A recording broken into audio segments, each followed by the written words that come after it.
Hello दोस्तों, welcomes to you all on biology group of knowledge. इस YouTube channels पे हम लोगों ने अभी इंट्रोडक्शन वीडियो में देखा होगा कि हम सबसे पहले ह्यूमन फिजियोलॉजी क्लास 11th की बायोलॉजी की जो पोर्शन है उसको स्टार्ट करेंगे। तो आइए और आज से हम लोग स्टार्ट करते हैं अपनी न्यू जर्नी को। साथ रह के एक न्यू उमंग को, साथ रह के बोर्ड को फोड़ेंगे, नीट को फोड़ेंगे और अलग ओलंपियाड को भी फोड़ेंगे। इस वीडियो में आज हम टॉपिक पार्ट 1 है हमारा ये वीडियो चैप्टर्स का डाइजेशन एंड ऑब्जर्वेशन चैप्टर का पार्ट 1 वीडियो है। इस वीडियो में हम बेसिकली कवर करेंगे इसके जो बेसिक्स इंट्रोडक्शन लेक्चर्स होंगे उसको कवर करेंगे और आगे इसको हम 4 पार्ट में डिवाइड करेंगे। सबसे पहले हम इसमें इसके बेसिक इंट्रोडक्शन आज हम इसमें क्या करेंगे, ओरल कैविटी तक इसमें पढ़ लेंगे। ठीक है, तो चलिए सबसे पहले हम देखो जो चैप्टर्स का हमारा नाम है ये डाइजेशन एंड ऑब्जर्प्शंस है। तो इसको डाइजेशन एंड ऑब्जर्प्शंस को पढ़ने के लिए सबसे पहले आइए जानते हैं डाइजेशन क्या होता है। ठीक, डाइजेशन होता क्या है और ऑब्जर्प्शंस क्या होता है ये देखते हैं। देखो डाइजेशन पढ़ने से पहले हम आपको ये बता दें कि डाइजेशन होता क्या है। ये हमारा है, देखो ये जो हमारा मॉलिक्यूल्स है, ठीक, इसको हम क्या करते हैं, सिंपल ऑब्जर्वेबल फॉर्म में कन्वर्ट करते हैं। ठीक, ये देखो जो मॉलिक्यूल्स को, इस बड़े मॉलिक्यूल्स को सिंपल मॉलिक्यूल्स में कन्वर्ट करने की प्रक्रिया को डाइजेशन कहते हैं। ठीक है, डाइजेशन कहते हैं, इस प्रक्रिया को हम डाइजेशन कहते हैं। डाइजेशन में बेसिकली देखें तो बहुत सारे मैकेनिज्म इन्वॉल्व होते हैं, उसको हम उस पूरे मैकेनिज्म को पढ़ेंगे और जानेंगे, समझेंगे। ठीक है, तो उससे पहले आइए जानते हैं डाइजेशन क्या होता है। डाइजेशन मीन्स क्या होता है, इस कॉम्प्लेक्स फूड मटेरियल को, कॉम्प्लेक्स फूड पार्टिकल को क्या करना है, सिंपल ऑब्जर्वेबल फॉर्म में, सिंपल फूड पार्टिकल में क्या करना, कन्वर्ट करना। फूड पार्टिकल में क्या करना, कन्वर्ट करना, जो कि क्या हो, हमारे बॉडी में ऑब्जर्व हो जाए। ठीक, ऑब्जर्व हो जाए मीन्स डाइजेशन वो प्रोसेस है जिसके थ्रू क्या करते हैं, हम बड़े आकार के मॉलिक्यूल्स को तोड़ के छोटे आकार के फूड पार्टिकल में कन्वर्ट करते हैं, जो कि हमारे बॉडी उसको इजीली ऑब्जर्व कर ले और उससे हमें एनर्जी मिल जाए। बस यही काम होता है डाइजेशन का। डाइजेशन जो प्रोसेस होता है, देखो डाइजेशन क्या होता है, डाइजेशन एक ऐसा प्रोसेस है जिसमें क्या होता है, मैकेनिकल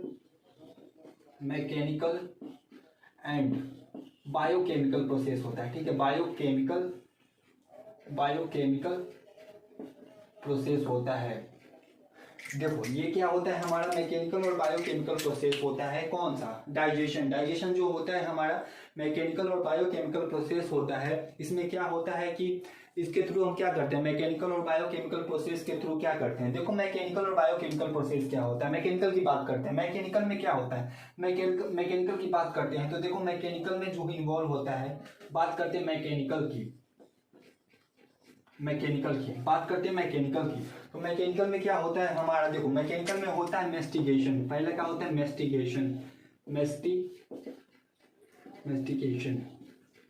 मेस्टिगेशन, उसके बाद होता है हमारा चर्निंग। क्या होता है, चर्निंग और मेस्टिगेशन होता है। चर्निंग और मेस्टिगेशन क्या होता है, देखो चर्निंग क्या होती है, चर्निंग हमारी बॉडी में देखो इन्वॉल्व होती है। चर्निंग, मेस्टिगेशन का मतलब क्या होता है, मेस्टिगेशन मीन्स हमारी जो फूड पार्टिकल हम मुंह के थ्रू खाते हैं, जो भी फूड पार्टिकल हम माउथ के थ्रू इनटेक करते हैं, तो ये क्या होता है, हमारे सालीवा, हमारे माउथ में क्या होती है, सालिवरी ग्लैंड होती है, जो सालीवा का, जिसको लार कहते हैं, वो सेक्रेशन करती है। वो फूड पार्टिकल हमारे सालीवा के साथ मिक्स होता है, इस प्रक्रिया को क्या कहते हैं, मेस्टिगेशन कहते हैं, मेस्टिगेशन। उसके बाद क्या होती है, चर्निंग होती है। उस फूड पार्टिकल को हम अपने दांतों के थ्रू क्या करते हैं, चबाते हैं, चबा के उसको तोड़ते हैं। उस बड़े फूड पार्टिकल को छोटे पार्टिकल में चबा के तोड़ते हैं, उसको हम क्या करते हैं, चर्निंग। ये हमारे मैकेनिकल में आती है, ठीक है। बात करते हैं अब मैकेनिकल की, हम लोगों ने बात कर लिया। मैकेनिकल की बात करने के बाद हम लोग क्या करते हैं, बात करते हैं किसकी, बायोकेमिकल की। अब बोलोगे कि सर बायोकेमिकल कैसे इन्वॉल्व होता है इसमें, बायोकेमिकल भी देख लेते हैं बेटा। देखो एक मिनट, इसको रब करने थोड़ा। देखो बायोकेमिकल क्या होता है, मैकेनिकल की बात कर लिया, बायोकेमिकल समझाते हैं यहाँ पे। देखो बायोकेमिकल में क्या होती है, एंजाइम्स होती हैं हमारी बॉडी में। ठीक, एंजाइम्स होती हैं। एंजाइम्स जो होती हैं क्या होती है, ये जो एंजाइम्स होती है ना बेटा, ये एंजाइम्स होती है, ये हाइड्रोलेज होती हैं, हाइड्रोलेज। ठीक है, हाइड्रोलेज एंजाइम्स होती हैं, जिसमें क्या होती है, ये क्या करता है, in the presence of water.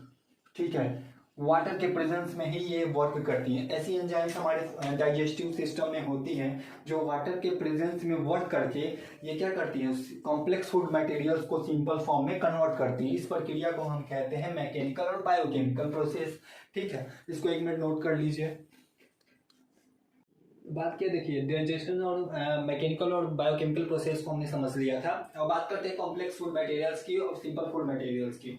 Simple food particle क्या करती है, हमारी गेट कन्वर्ट होती है किसमें, सिंपल फूड पार्टिकल क्या होती है, डाइजेशन प्रोसेस के थ्रू, डाइजेशन प्रोसेस के थ्रू क्या करती है, सिंपल फूड मटेरियल जो होती है वो कॉम्प्लेक्स फॉर्म से ड्राइव होती है थ्रू द डाइजेशन प्रोसेस। ये होता है हमारा डाइजेशन प्रोसेस। इसमें इन्वॉल्व होती है क्या क्या मैकेनिज्म, इसमें इन्वॉल्व होती है क्या क्या मैकेनिकल और बायोकेमिकल प्रोसेस। मैकेनिकल कैसे होती है हमारी, मैकेनिकल हमारी हो जाएगी कैसे कैसे बता देती है यहाँ पे बेटा, चर्निंग हो जाती है हमारे दांतों के थ्रू, चर्निंग हो जाती है हमारे दांतों के थ्रू। और क्या हो जाती है बेटा, इसमें हो जाता है मेस्टिगेशन। क्या हो जाती है, मेस्टिगेशन, मेस्टिगेशन हो जाती है क्या क्या, सालीवा मिक्स होता है हमारे फूड के थ्रू। उसके बाद उसको क्या करता है, उसको मॉइस्चर प्रोवाइड करता है, उसको नर्व करके उसके बाद हमारे सिंपल ऑब्जर्वेबल फॉर्म में कन्वर्ट हो जाती है बेटा। ठीक है, उसके बाद हमने बात किया डाइजेशन प्रोसेस की, डाइजेस्टिव प्रोसेस की बात की बायोकेमिकल प्रोसेस के थ्रू। इसमें क्या होती है बेटा, इसमें होती है एंजाइम, इसमें एंजाइम वर्क करती है। एंजाइम कैसे वर्क करती है, इन द प्रेजेंट ऑफ किसमें, वाटर, वाटर H2O के प्रेजेंस में एंजाइम वर्क करती है।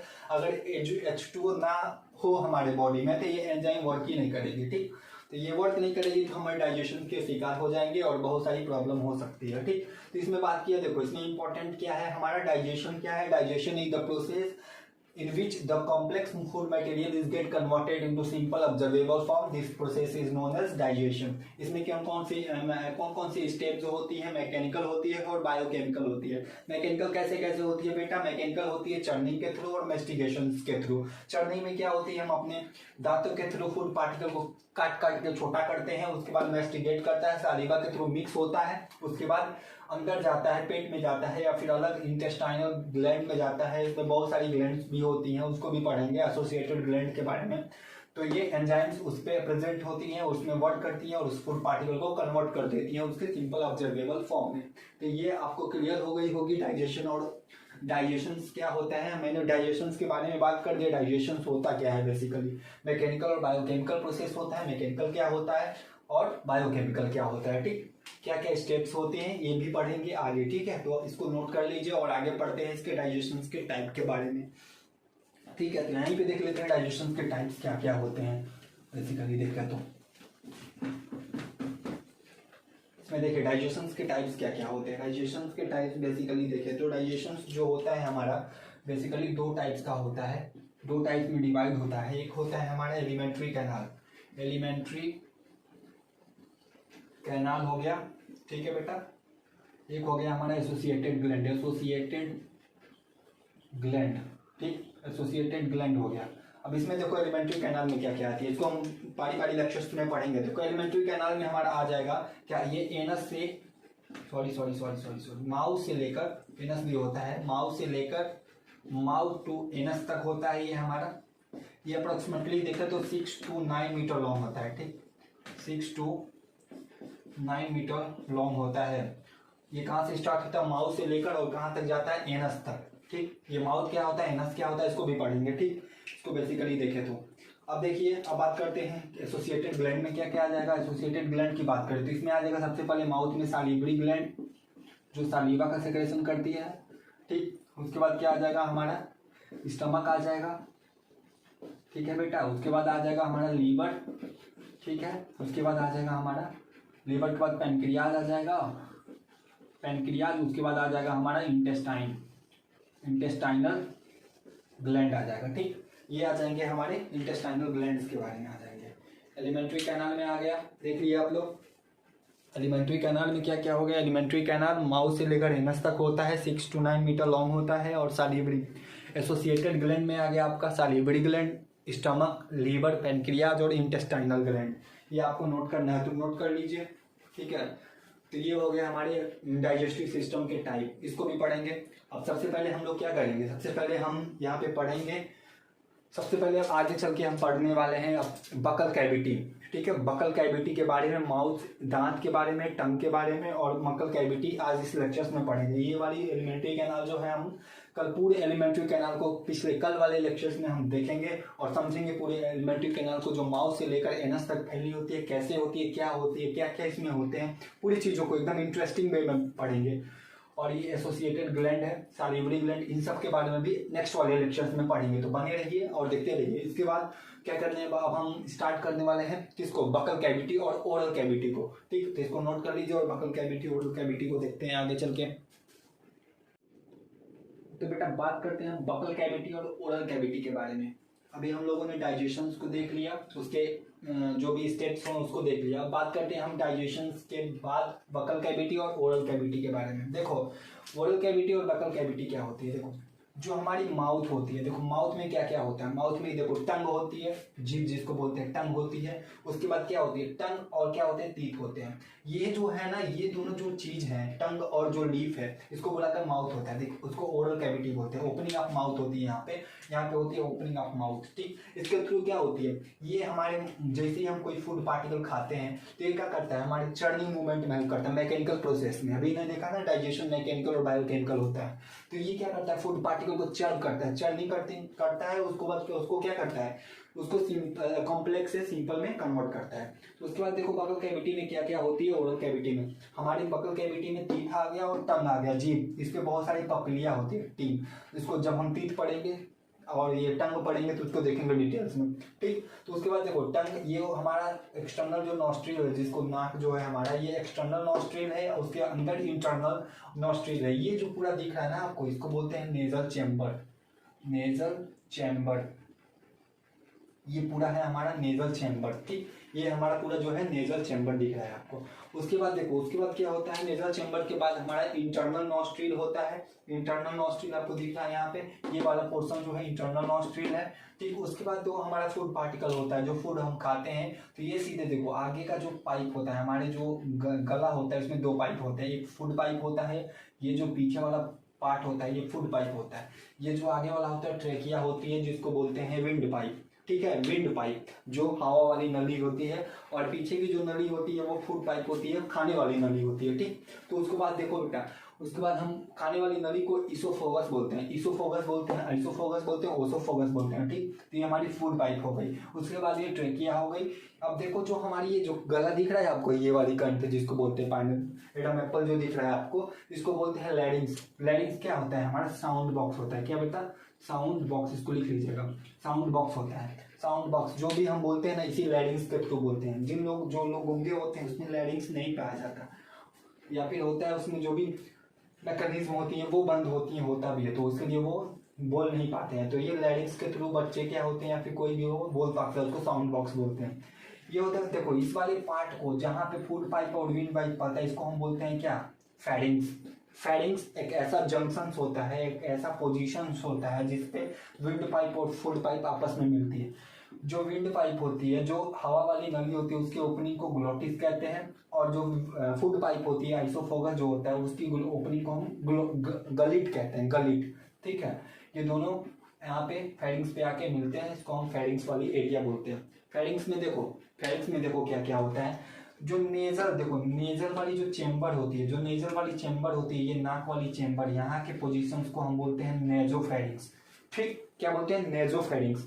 ये जो लैरिंग्स है हमारे यहाँ पे, लैरिंग्स जो दिख रहा है आपको, ये इस वाले लैरिंग्स के ओपनिंग को हम बोलते हैं क्या, लैरिंग्स भी ओपन होता है किसमें, फेरिंग्स में, इसको हम बोलते हैं लैरिंगोफेरिंग्स। और जो हमारे ये ओरल कैविटी है, जो हम खाना खाते हैं, ये ओपन होता है, इसको बोलते हैं ओरोफेरिंग्स। 3 तरह के फेरिंग्स होते हैं। जब फेरिंग्स को देखो, फेरिंग्स की डिविजन्स को देख लिए।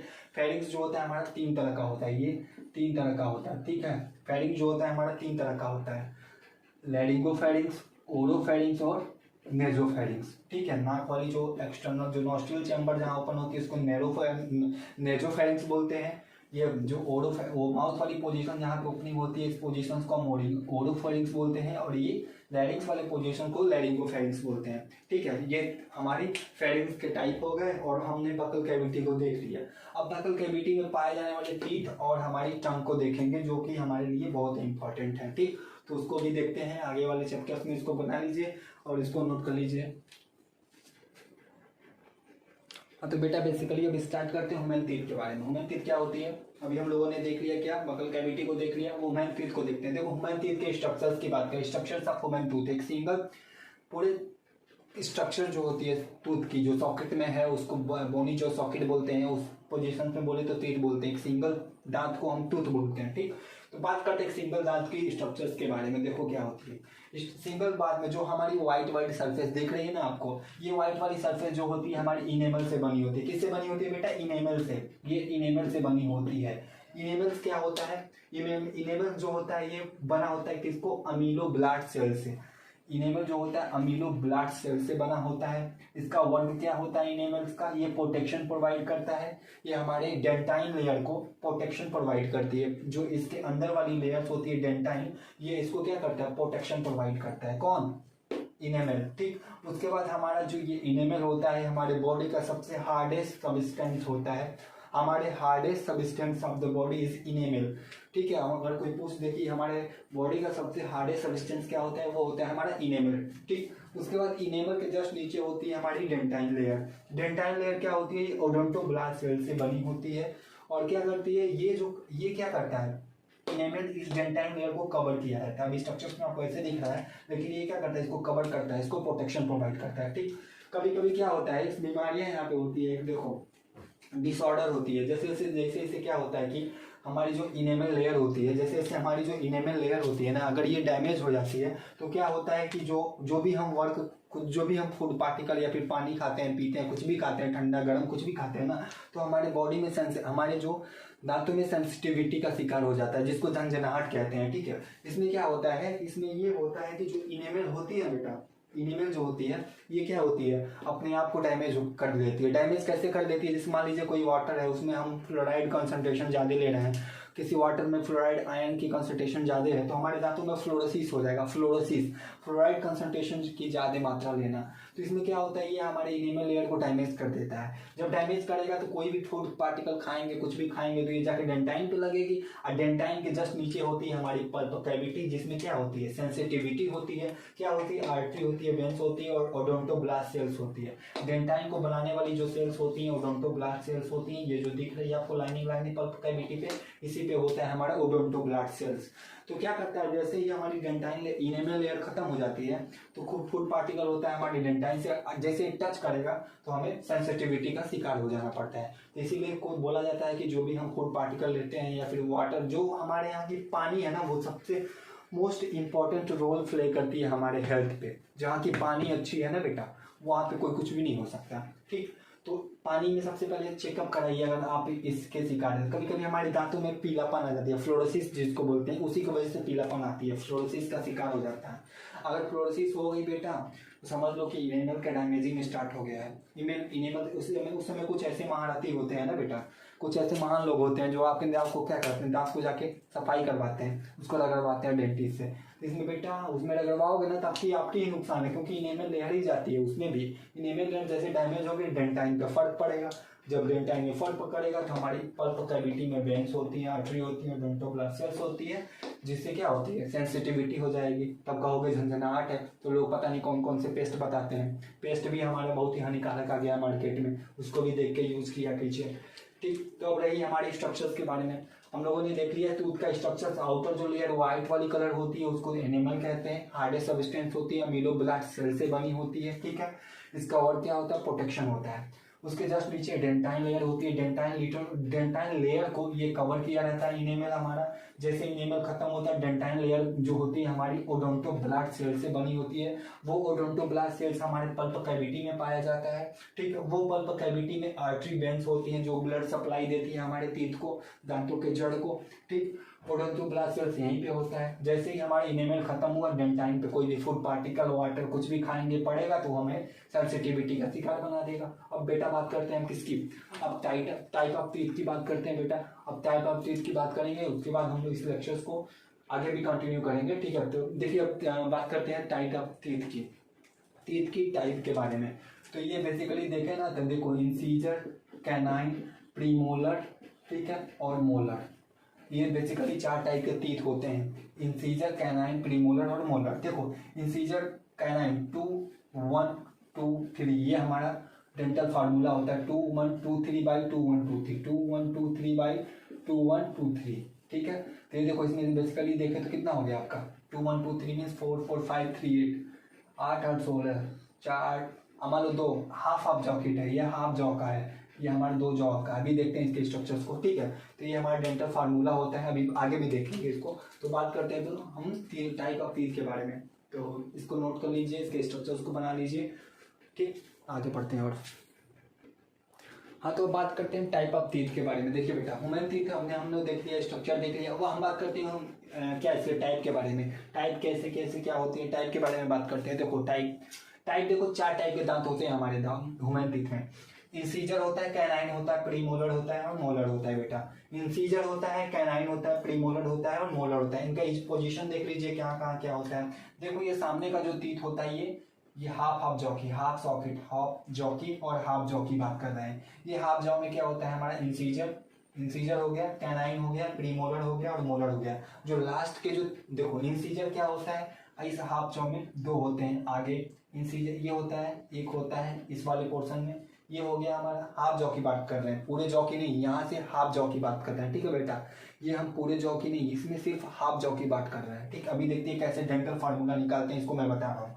देखो इंसीजर इधर 2 हो गए, 1 2 इंसीजर, उसके बाद कैनाइन, ठीक। उसके बाद प्रीमोलर हो गया 2, ठीक है। ये हो गया 3, ठीक ठीक ठीक। देखिए ये हमारे हाफ जॉ की बात कर रहा है, यहाँ से लेकर हाफ जॉ की बात। फिर सिर्फ यहाँ से यहाँ तक की बात की है, तो सिर्फ यहाँ से यहाँ तक की बात कर लिए। तो जितना इधर होगा फिर उतना भी उधर ही होगा, ठीक। ये हो गया 2 1 2 3, ठीक। देखो अब ठीक जितना ऊपर होगा उतना ठीक नीचे होगा, इसमें भी होगा 2 1 2 3, ठीक। यहाँ पे देखो 2 1 2 3। देखो बेटा अब देखो ये हमारे पूरे दांतों का पोजीशन देखो। ये जो हमारा देखो 4 दांत होते हैं, ऊपर 4 ऊपर होते हैं, 4 नीचे होते हैं। क्या क्या होते हैं बेटा? इंसीजर यार, इंसीजर देखो, इंसीजर जो होता है हमारा 2 हाफ जॉ में होता है, 2 हाफ जॉ में होता है। तो ऊपर वाले 2 हाफ जॉ मिलाकर 4 दांत हो गए, नीचे वाले 2 हाफ जॉ मिलाकर 4 दांत हो गए। तो 4 4 कितना हो गए? 8 दांत हो गए। ये हमारा क्या हो गया नंबर कोई पूछ दे इंसीजर कितना होते हैं, तो इंसीजर हमारे 8 होते हैं बेटा, ठीक। पूरे होल दांत की बात करें, जो हाफ की बात करोगे तो एक हाफ में 4 होते हैं, मतलब एक हाफ में 2 होते हैं, फिर एक हाफ में अगर ऊपर की पोजीशंस की बात करें तो इसमें 4 होते हैं, नीचे वाले पे भी 4 होते हैं, ठीक। उसके बाद कोई हमारा कैनाइन पूछ दे कि पूरे टीथ में कितना कैनाइन होता है, 1 2 3 4, कितना हो गया कैनाइन? 4, ठीक है बेटा। अब बात करते हैं कोई पूछ दे प्रीमोलर कितना होता है, 2 2 4 2 6 2 8, कितने हो गए? 8। और हमारा कोई पूछ दे कि बेटा अब तुम बता दो मोलर कितने होते हैं। मोलर देखो हमारा 3 ऊपर वाले जॉ में, 3 ऊपर वाले जॉ में, 3 3 6 और 6 नीचे, 12 हो गए 12। कितना हो गए? ये 12 12 हो गए। देखो 8 4 12 12 24 8, कितना हो गया आपका? 32। टोटल 32 टीथ हमारे पूरे एक एडल्ट ह्यूमंस में पाए जाते हैं। कोई बच्चों में पूछ दे तो बच्चों में अलग अलग होता है। देखो इसमें 2 तरह के दांत होते हैं, एक मोनोफियोडोंट होता है, एक डायोफियोडोंट होता है। जो मोनोफियोडोंट होता है, देखो यहीं पे सब बताते हैं। मोनोफियोडोंट होता है, जो मोनोफियोडोंट होता है वो लाइफ में बस एक ही बार आता है। जो डायोफियोडोंट होता है ना बेटा, ये लाइफ में 2 बार आता है। कैसे 2 बार आता है? एक दूध का, आप बच्चे सुने होंगे जब बच्चे छोटे होते हैं तो कहते हैं दूध का दांत है। दूध का दांत क्या मतलब? परमानेंट टीथ होता है, एक इनपरमानेंट टीथ होता है। मीन्स एक परमानेंट होता है, एक मिल्क टीथ होता है। मिल्क टीथ होता है जिसको हम डायोफियोडोंट होते हैं। लाइफ में 2 बार आता है, एक तो पहले बार आएगा फिर टूट के फिर दोबारा आएगा। तो इसका जो डेंटल फार्मूला होता है चाइल्ड के लिए, ठीक है, उसमें होता है 2 1 0 2 2 1 0 2। देखो इसमें क्या क्या होता है। 2 1 0 2 का मतलब क्या हो गया? देखो 2 1 0 2 का मतलब देखो चाइल्ड में, देखो चाइल्ड में क्या क्या आता है हमारा? चाइल्ड में 2 इंसीजर आएगा, 2 कैनाइन, ठीक है। ऊपर 4 इंसीजर आएगा, ठीक। मैं किसका बता रहा हूँ? चाइल्ड का मिल्क टीथ बता रहा हूँ, जिसको हम डायोफियोडोंट बोलते हैं। इसको देखिए, ठीक है, डायोफियोडोंट को देखने के लिए, ठीक। 2 ये हमारा इंसीजर आएगा, ठीक है। इधर 2 4, ठीक। 4 नीचे इंसीजर सही है बेटा, इंसीजर दोनों में आएगा, ठीक है। इंसीजर भी आएगा, इसमें भी इंसीजर आएगा। इंसीजर परमानेंट में भी आता है, डायोफियोडोंट में भी आता है। मीन्स मोनोफियोडोंट में और डायोफियोडोंट दोनों में आता है, ठीक है। तो इंसीजर जो हमारा है भाई बेटा, ये तो हमारा क्या है? क्या है हमारा? डायोफियोडोंट है। डायोफियोडोंट लाइफ में 2 बार आता है इंसीजर, बच्चों में भी आता है, बच्चों में आएगा फिर टूट के फिर वापस आ जाएगा, ठीक। उसके बाद देखो कैनाइन में भी आता है, देखो कैनाइन भी आता है ना, सेकंड पोजीशन हमारा क्या है कैनाइन, कैनाइन भी आता है, कैनाइन में भी 2 बार आता है लाइफ में 2 बार आता है कैनाइन, ठीक।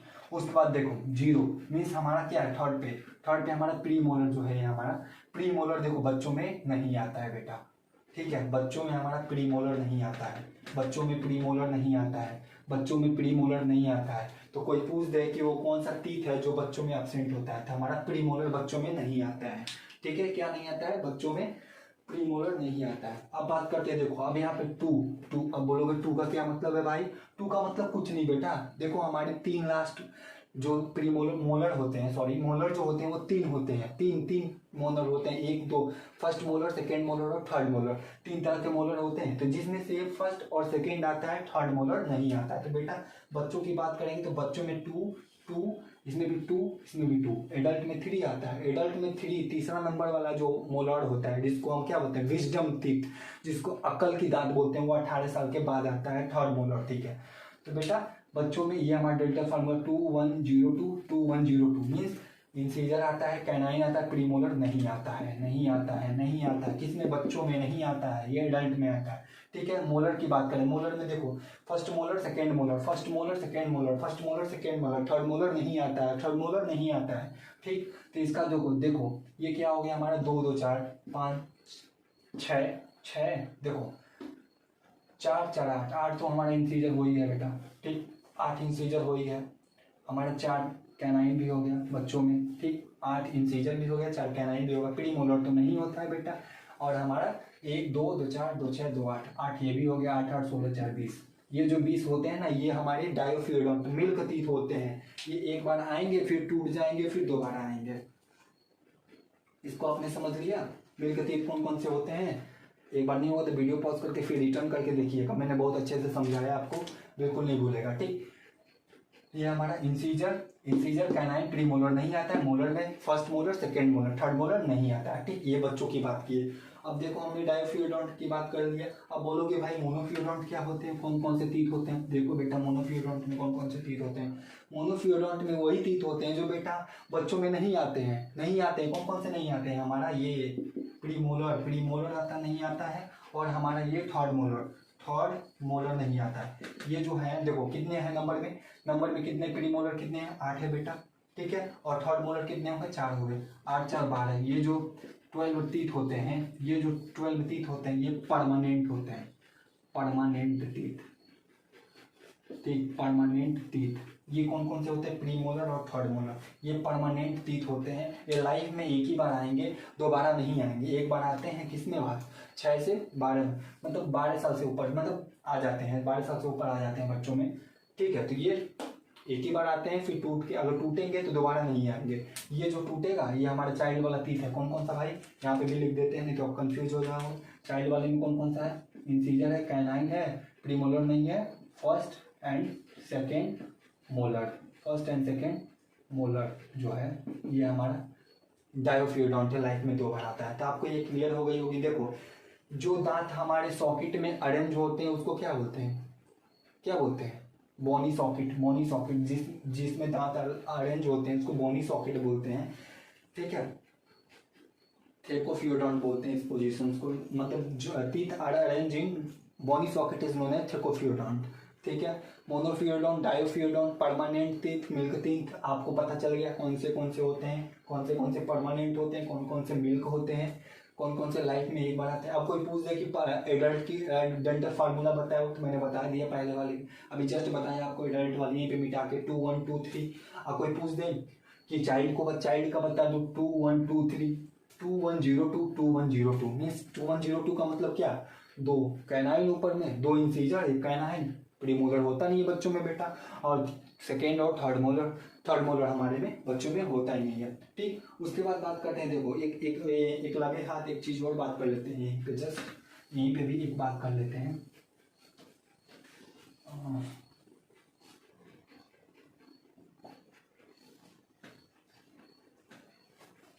अब देखो अब कोई पूछ दे कि डेंटल फार्मूला बताओ, अभी तो मैंने क्या बोलता है डेंटल फार्मूला बताया आपको, डेंटल फॉर्मूला बताया, बच्चों का भी बता दिया और एडल्ट का भी बता दिया।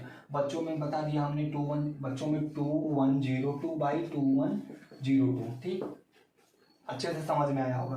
कोई होगा ऐसा पागल जिसको नहीं समझ में आया होगा। 2123/2123, ठीक। ये देखो हमारे एडल्ट का फार्मूला है, लेकिन ये एडल्ट का फार्मूला कब वैलिड है? ये 18+ के लिए वैलिड है। 18+ वाले व्यक्ति के लिए वैलिड है, वैलिड फॉर 18+ वाले व्यक्ति के लिए, ठीक। 18+ वाले व्यक्ति के लिए, क्योंकि जो हमारा थर्ड मोलर है ना, थर्ड मोलर जो है लास्ट में, वो हमारा 18 साल के बाद ही आता है। वो इसको विजडम दांत बोलते, विजडम टीथ बोलते हैं, अक्ल का दांत। ये 18 साल के बाद ही आता है, ठीक है। तो ये 18 साल का बाद ही आता है। तो कोई पूछ दे कि 18 मतलब बिलो द 16, अगर कोई पूछ दे कि डेंटल फार्मूला बताओ 16 ईयर ओल्ड बॉय की, 16 साल के बच्चे में क्या बोलते हैं कि विजडम, 16 साल के बच्चे में कोई पूछ दे कि हमको डेंटल फार्मूला चाहिए, तो बेटा जो ये थर्ड मोलर है कब आता है? हमारा 18 साल के बाद। तो कोई हमें पूछ दे क्या डेंटल फार्मूला बताओ 16 ईयर बॉयज़ में, ठीक है, 16 ईयर बॉयज़ में कितने दांत पाए जाते हैं? तो इसको देखने के लिए क्या करोगे? देखो हमारा भाई कैनाइन तो आएगा, इंसीजर तो आएगा ही, कैनाइन आएगा ही, प्री मोलर भी आ जाएगा। और मोलर में जो थर्ड मोलर होगा बेटा, एक मिनट बेटा, जो थर्ड मोलर होगा वो नहीं आएगा। क्यों नहीं आएगा? क्योंकि वो 18 साल के बाद आता है। हमने पूछा किसमें है, घुमा फिरा के क्वेश्चन ऐसे नीट वगैरह में पूछते हैं। देखो घुमा फिरा के ऐसे बार क्वेश्चन पूछते हैं ओलंपियाड वगैरह में, तो यहीं से क्वेश्चन बनता है। कहाँ से क्वेश्चन बनता है भाई? यहीं से क्वेश्चन बनता है। इसमें क्या है, आपसे कोई पूछ दे कि एडल्ट का बता दो तो कोई बता देगा, बच्चों का कोई बता देगा। ये सब नहीं मालूम होता किसी बच्चों को, ठीक है। तो देखो यहाँ पे क्या हो गया, 2123 किसके लिए? वैलिड फॉर द 18+ बॉयज के लिए, 18+, 18 साल से ऊपर बच्चों के लिए, एडल्ट के लिए। लेकिन 16 साल पूछा है यहाँ पे। इसमें क्या होता है, हमको पता है कि विजडम टीथ, अक्ल का दांत, थर्ड मोलर जो होता है वो 18 के बाद आता है। तो इसमें क्या करेंगे, 2122 मतलब दो दांत हमारे क्या हो गए, दो पैसे, 1 2 3 4 दांत के खत्म हो गए। तो 32 में से 4 चला जाएगा तो कितना? देखो यहाँ पे 2 2 4 1 5 5 2 7 7 नीचे 7 7 14 14 दूना 28 टीथ हो गए ये हमारे टोटल 16+। बिलो द किसने पूछे? बिलो द 18 साल से नीचे पूछे, 16 पूछे, 15 पूछे, 17 पूछे, 18 पूछे, तो भी हमारे 28 टीथ होते हैं। आपको मैं यकीन दिलाना चाहता हूँ कि आपको ये वीडियो बहुत अच्छे से समझ में आई होगी। और आगे हम चल के यहाँ से टीथ वाले अबाकल कैविटी तक हम लोगों पढ़ लिया, और आगे चल के हम क्या करेंगे, अब हम अगले वाले चैप्टर्स में टंग को पढ़ेंगे, फेरिंग्स को पढ़ेंगे और एलिमेंट्री कैनाल को पूरा पढ़ डालेंगे, ठीक है। तो आई होप आपको वीडियो अच्छी लगी हो, तो लाइक कीजिए, शेयर कीजिए, सब्सक्राइब कीजिए। Thanks for watching. और ये रिवीजन कर लीजिएगा, जो समझ में ना आया हो तो एक बार रिटर्न करके रिप्लेस करके वीडियो को अच्छे से देख लीजिएगा होगा।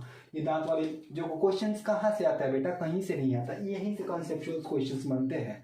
तो ये आपको क्लियर ही, अब कोई पूछ दे आपको 17, अरे भाई इतना ही आएगा, 17 पूछ देंगे तो भी इतना ही आएगा भैया, हम बेहिचक बता देंगे, क्योंकि आप बायो ग्रुप ऑफ नॉलेज वाले बच्चे हो, ठीक। तो ख़त्म, और आज को हम लोग यहीं पे अपना वीडियो को स्टॉप करते हैं। तो थैंक्स फॉर वॉचिंग।